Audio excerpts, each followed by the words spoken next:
Es muy grato estar de nuevo con ustedes en Entérate de Caracol Internacional.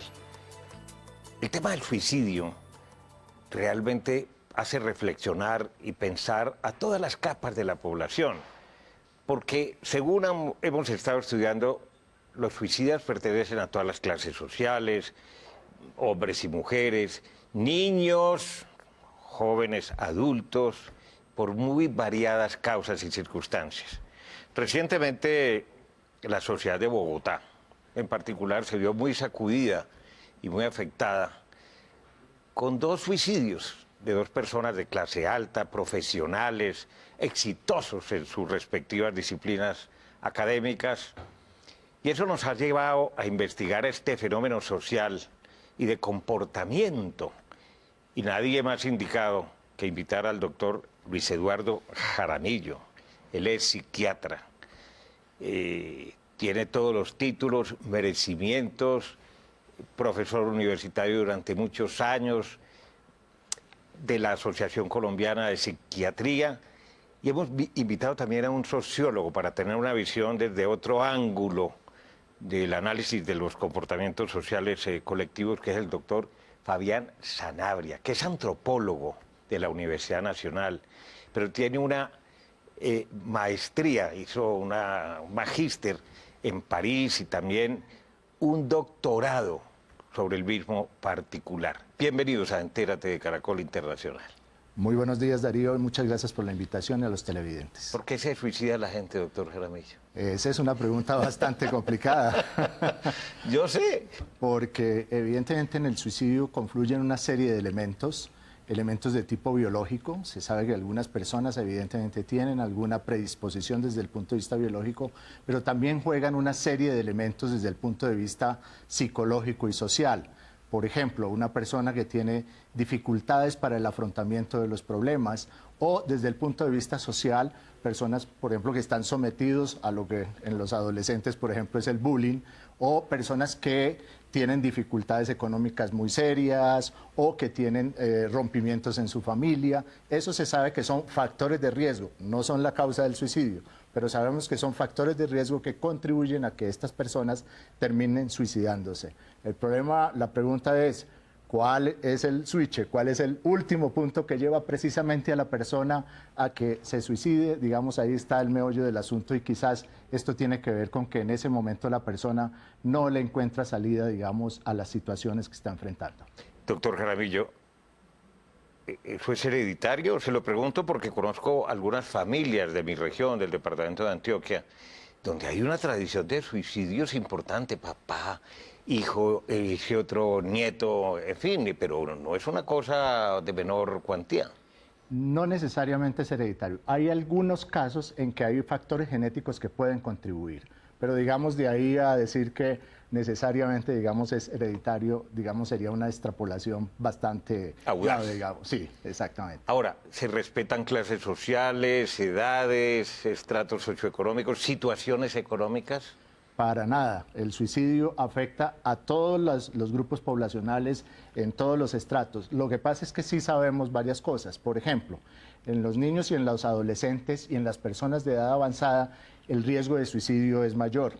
También sucede que en las personas de estratos bajos con dificultades económicas tienen también un mayor riesgo de suicidio. Pero de nuevo, no hay nadie que esté inmune, digamos, a esto del suicidio. Ahora usted mencionaba la palabra switch, que es lo que en un momento determinado hace que una persona, clic, me lanzo desde un piso alto de un edificio, me tomo lo que sea, o muerte por asfixia mecánica.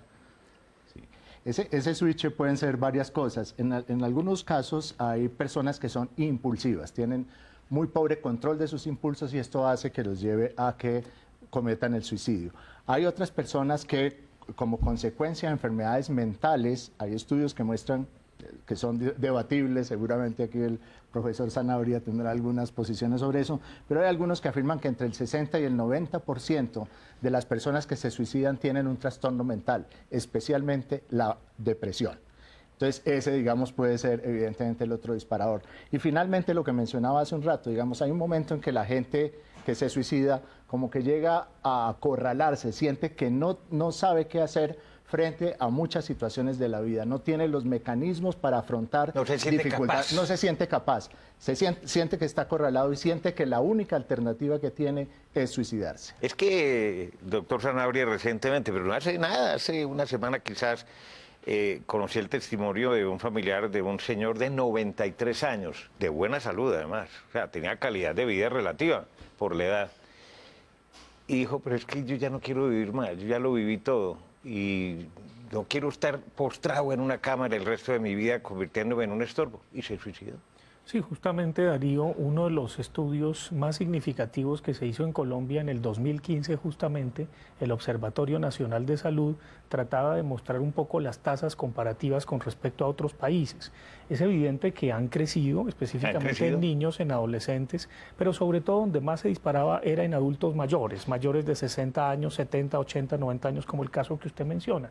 Pero también comparativamente ese estudio estaba mirando cómo en ciudades como Estocolmo, en Japón, evidentemente, pues en Tokio, pues evidentemente tasas se disparaba altas. terriblemente, y comparando tasas de suicidio con tasas de homicidio, pues evidentemente ahí sí no hay nada que hacer en el caso colombiano. Ahora, la pregunta es, y obviamente no se trata de cifras, cualquier suicidio debería llamarnos la atención tanto a científicos sociales como a científicos médicos, etcétera, etcétera, porque hay muchas cosas que se pueden hacer. Uno de los textos fundadores de la sociología justamente es el suicidio de Emil Durkheim, que es uno de los padres fundadores de la sociología. Al igual que la división social del trabajo, es un texto fundamental. Para Durkheim, el suicidio se da justamente cuando se viven circunstancias de anomia. Y eso es muy típico de Colombia. La anomia es muy típica de Colombia. Justamente es esa posibilidad terrible de evadir completamente las normas a pesar de que haya una sobre elaboración de normas. Entonces, cuando la gente no es capaz de integrarse a la sociedad, de tener pactos con unos mínimos concretos, específicamente los adultos, los niños, los adolescentes pueden ver eso y entonces ellos dicen, ¿yo para qué vivo? Ahí hay un problema fundamental anómico cuando uno lo mira desde otras perspectivas, desde una perspectiva, por ejemplo, de las encuestas de cultura ciudadana. Es decir, ¿por qué tenemos una pésima visión del otro y la nuestra es la mejor?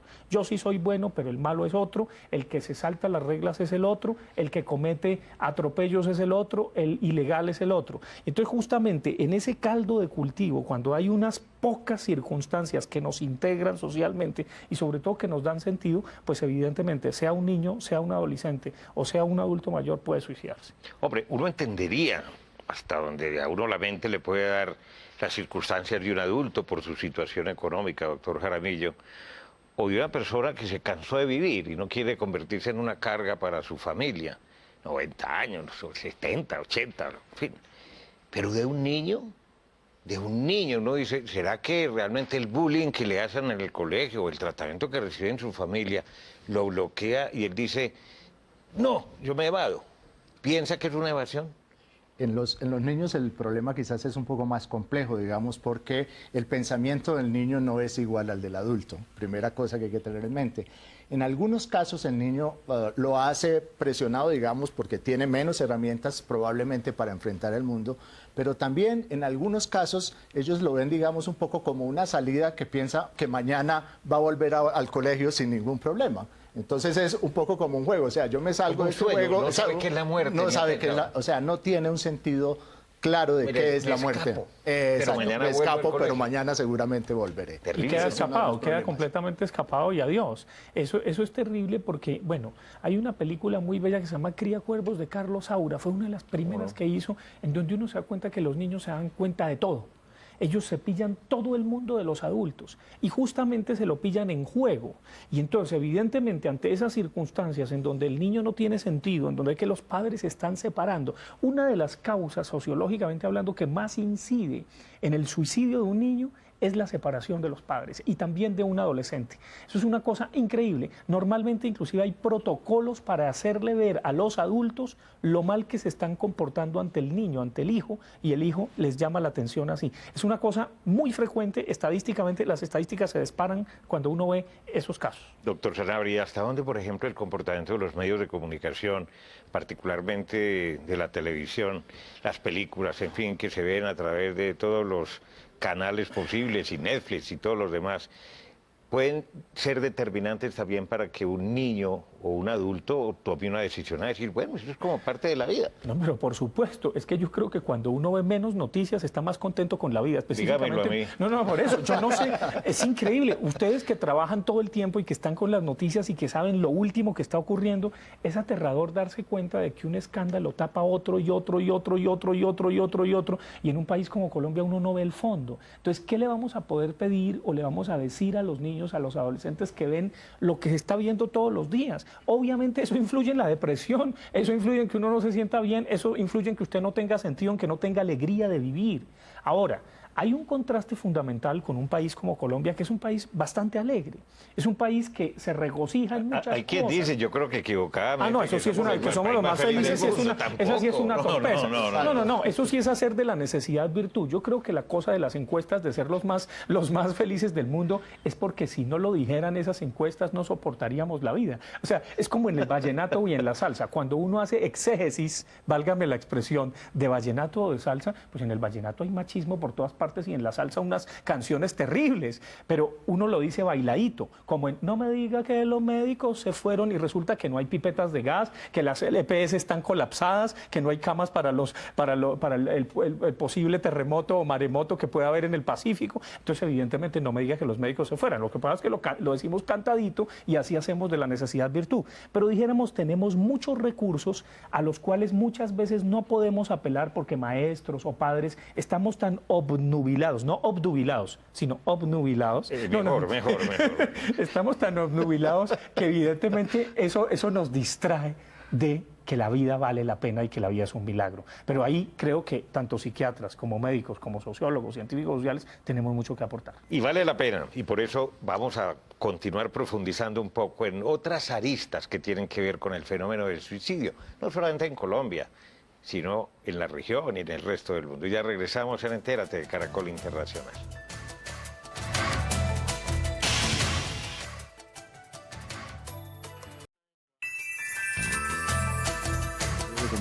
Porque es que hay ahí. Regresamos en Entérate de Caracol Internacional. Usted mencionaba el tema del vallenato, doctor Fabián. Pero en la estadística, doctor Londoño, que yo acabo de leer aquí, se dice, por ejemplo, que Bogotá, en el caso de Colombia, es la ciudad que más suicidios tiene por cada 100.000 habitantes. Sin embargo, que es el 7%, más o menos. La costa Caribe colombiana tiene el 3,5%. Entonces uno dice, ¿el costeño será que el temperamento le ayuda a no tomar ese tipo de decisiones? ¿O será realmente la urbe con toda su problemática leonina la que nos atrapa?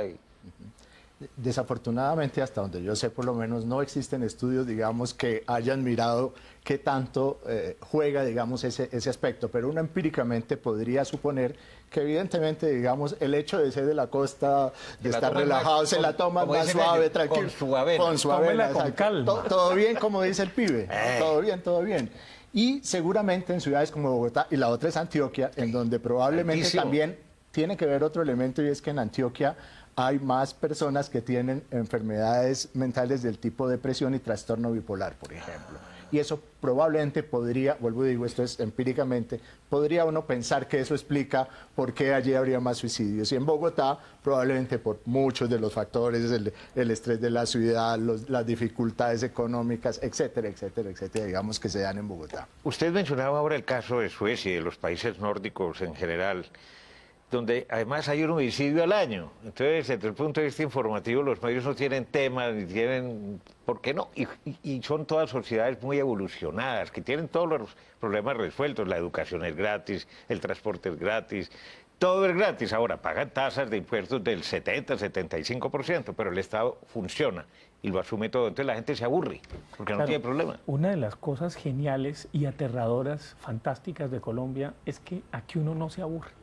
Eso es algo que yo le decía el otro día a Fernando Vallejo, el escritor, y él mismo lo comparte conmigo. Sí, no, aquí yo no me aburro.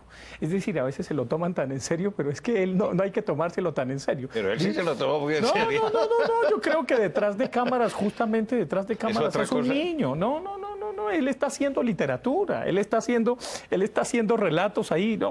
Entonces, no hay que tomárselo tan en serio en ese sentido. Y él dice, no, uno no se aburre. Aquí uno no se aburre. Es que no solamente por la problemática, pero al mismo tiempo cuando uno ve el clima, cuando uno ve esa magia salvaje, ojo, no mafia salvaje, sino esa magia salvaje que hay en Colombia extraordinaria, pues cómo no aprender del perezoso que se demora 6 meses procesando las flores que se come colgado de un árbol, o del tigre que pasa por el Amazonas, o de las ballenas jorobadas, o de las mariposas azules. Tenemos muchísimos recursos naturales para no deprimirnos, para no aburrirnos. Lo que pasa es que vivimos empantanados y enfrascados los humanitos, y en ese sentido casi que los animales nos dan sopa seco y sobremesa porque ellos ya resolvieron sus conflictos hace mucho tiempo. Y entonces nosotros nos deprimimos, pero ¿cuándo ve uno un tigre deprimido? Es decir, pensémoslo desde esa amplitud. Permítame la poética aquí en este programa. Yo sé que el doctor me lo permite porque tiene gran apertura de espíritu. Es que el psiquiatra parece usted y el sociólogo. Esto es una maravilla. Claro, yo creo que nos tocaría trucar la cosa. Bueno, habíamos dicho que este programa sería bueno para el 28 de diciembre, pero no lo podemos tomar tan en broma porque la cosa es grave. Es decir, cierto, hay condiciones de las cuales nos podemos agarrar para no deprimirnos, podemos salir adelante. Este país tiene mucho con qué. Este país no está en ruinas, está en obras. Está en obra. Pero usted quería agregar algo ahora, doctor Jaramillo, mi psiquiatra, para este caso, con respecto al papel de los medios, el rol de los medios de comunicación. Sí, yo creo que vale la pena retomar el punto de los medios de comunicación, porque la primera cosa es, vale la pena dejar en claro que no es tan automático eso, digamos, de que se aparecen los medios inmediatamente, digamos, eso se va a volver un problema. Sí, uno saque un suicidio porque mucha más gente se anima. Pero ojo, eso no quiere decir que no haya que tomar ciertas medidas y que haya que poner la noticia de determinada manera. Y la Organización Mundial de la Salud incluso tiene toda una estrategia sobre cómo se debe hacer la comunicación de los suicidios. Y aquí hay un programa muy interesante hecho por la Universidad de La Sabana y la Fundación Carter sobre el problema del estigma en salud mental, y se trabaja mucho esta parte de cómo abordar, por ejemplo, el tema del suicidio. O sea, no se trata de esconder de que hubo un suicidio, el problema es cómo mostrarlo evidentemente para que no se genere un fenómeno que se llama el famoso fenómeno Weather. Como director de medio, ¿y cómo hay que tratarlo? La idea es tratar la información de tal manera que no se vuelva espectacular, es decir, no es sin mostrar morbo. Sin morbo, exactamente, es mostrar que evidentemente hubo unos hechos, no mostrar cuáles fueron los detalles ni qué medios se utilizaron para llevar a cabo el suicidio. No, porque ahí está dando fórmulas. Exactamente, ni cuáles fueron las causas, ni mostrar la foto pues de cómo fue todo el morbo alrededor, digamos, de la persona que ha fallecido. Fue daño, aparte de que violenta la intimidad. La intimidad, exactamente. Entonces, digamos que el problema fundamental aquí es cómo se muestra la imagen, sobre todo cuando estamos hablando de televisión. Entonces, es cómo vamos a mostrar, digamos, ese fenómeno que, por supuesto, es muy serio y muy importante. Vuelvo y digo, eso no quiere decir que no digamos, pero hay que saber cómo decirlo. Sí. Y hay que bajarle al primerísimo plano. Yo creo que en estas cosas... Foto, claro, exacto, porque ahí estamos en la pornomiseria, justamente. No, se trata justamente de una elegancia mostrando el hecho. No hay que ocultarlo, comparto plenamente, pero y mucho menos decir cómo lo hizo, porque le estamos dando la fórmula para que otros lo... ahí sí que se necesita ética y estética. Claro. Y que después de mostrar la noticia, ojalá los medios cumplan esa labor pedagógica de hacerle un viva a la vida, porque es que ese es uno de los problemas que tenemos en Colombia. Nos alegramos es con las piernas de la presentadora de televisión, qué pena, o con el último reinado. No, y está bien eso. Pero no, está muy bien, pero hay muchas otras maneras de alegrarnos la vida que yo creo que incidirían en la autoestima de los televidentes. Yo creo que ahí hay una responsabilidad social. Bueno, ya regresamos, y cuando regresemos yo quisiera dedicarle unos minutos a un tema que tiene mucha actualidad y vigencia en la Colombia de ahora, del posconflicto.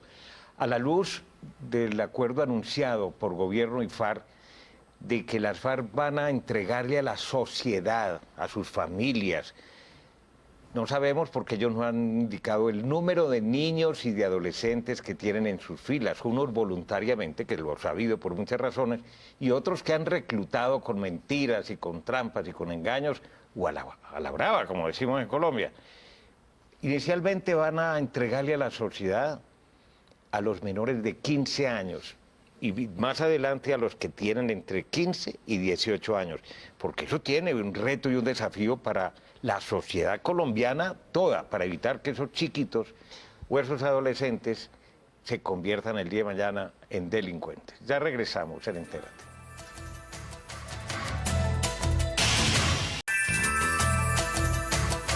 Regresamos en Entérate de Caracol Internacional con nuestros dos invitados.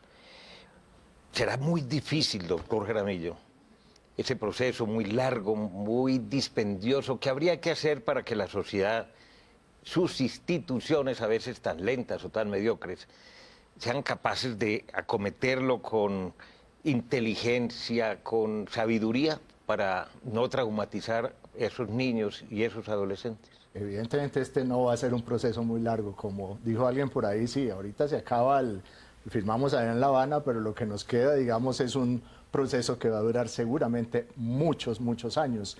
Y dentro de ese proceso de reintegración yo creo que los niños son de los que más tienen dificultades, porque son niños que, digamos, primero no han tenido su infancia, es decir, nunca han podido jugar a los carritos, han jugado a la guerra, pero no a las muñecas y a otro tipo de cosas. Y eso significa que esos niños van a tener muchas dificultades y su proceso de reintegración significa que va a necesitar el apoyo de muchas entidades y de muchas personas. Vamos, esto no es un problema ni de psiquiatras, ni de psicólogos, ni de sociólogos, sino que es una cosa que requiere mucho trabajo de muchas personas, de muchas entidades y de la sociedad misma. Porque lo primero que va a tener que hacer la sociedad es aprender a recibir estas personas, aprender que son necesarias, que se reintegren, acogerlos con cariño, acogerlos con cariño, entender que vienen de un proceso que es muy difícil y que seguramente vamos a tener altibajos con estos niños. Esto no va a ser un proceso fácil, digamos, probablemente algunos van a tener muchas dificultades en ese proceso de reintegración. Doctor Sanabria, ¿qué experiencias conoce usted en otros países que han pasado por conflictos y que han sufrido el mismo fenómeno? Sí, indudablemente, por ejemplo, en Guatemala, en Irlanda, todo lo que pasó en Sri Lanka, hemos hecho ejercicios de posconflicto comparados. Y obviamente lo que viene no es color de rosa, no va a haber palomitas en el aire en el mejor sentido de la palabra, eso es importante saberlo. Pero si las FARC cumplen este compromiso que ahora han adquirido, eso muestra una voluntad de paz. Y a partir de ahí la sociedad, particularmente con los niños, tiene que comprometerse, porque se trata de cambiar topofobias por topofilias, es decir, espacios de miedo y de terror por espacios de alegría, de fraternidad, de hermandad, en donde indudablemente los niños ya no jueguen a la guerra, sino jueguen, que nos dejen jugar. Yo me acuerdo de alguien que quise mucho, que era María Mercedes Araujo Cuellar. María Mercedes reunía un montón de intelectuales en su casa de Santana y allá conocía a Orlando Falsborda cuando era chiquito y toda la cosa, y era muy bello porque un día nos dijo, ¿y ustedes qué? ¿Cómo jugaron cuando eran niños? Y a la conclusión a la que llegamos todos los que estábamos en esa sala era que no habíamos sido niños porque no nos habían dejado jugar. Desde niños nos tocó ser adultos. Ese es uno de los problemas feroces que tiene Colombia. Entonces, obviamente, que estos niños puedan reintegrarse a la sociedad, resocializarse, es lo mejor que se puede hacer y sobre todo muestra que lo de la paz no es una cosa para mañana, no, eso es para que los tataranietos nuestros vivan otro país, es que no lo hacemos por nosotros, eso es muy importante, eso es una inversión a futuro. Entonces ahí toda la sociedad se tiene que comprometer y estoy completamente de acuerdo, no se trata de un especialista ni de X, Y, Z, es un trabajo transdisciplinar, pero al mismo tiempo la sociedad, los medios, todos tenemos que creernos el cuento, como dice Diana Uribe, literalmente, y este cuento vale la pena creerlo, entonces hay que apostarle a eso, porque es la única manera para que este país no vuelva a tener 100 años de soledad bajo la tierra. Qué bien, es el antropólogo y sociólogo Fabián Sanabria, y aquí con Luis Eduardo Jaramillo, psiquiatra, psicólogo. Muchas gracias. Muchas gracias, Darío. Recuerden que ustedes pueden seguirnos en Twitter a través de nuestra cuenta @enteratecaracol y también puede escribirnos a través del correo electrónico enterate@caracoltv.com.co. Visite nuestra página web www.noticiascaracol.com/entérate. Allí podrá acceder a nuestros capítulos anteriores completicos y los espero como siempre la próxima semana.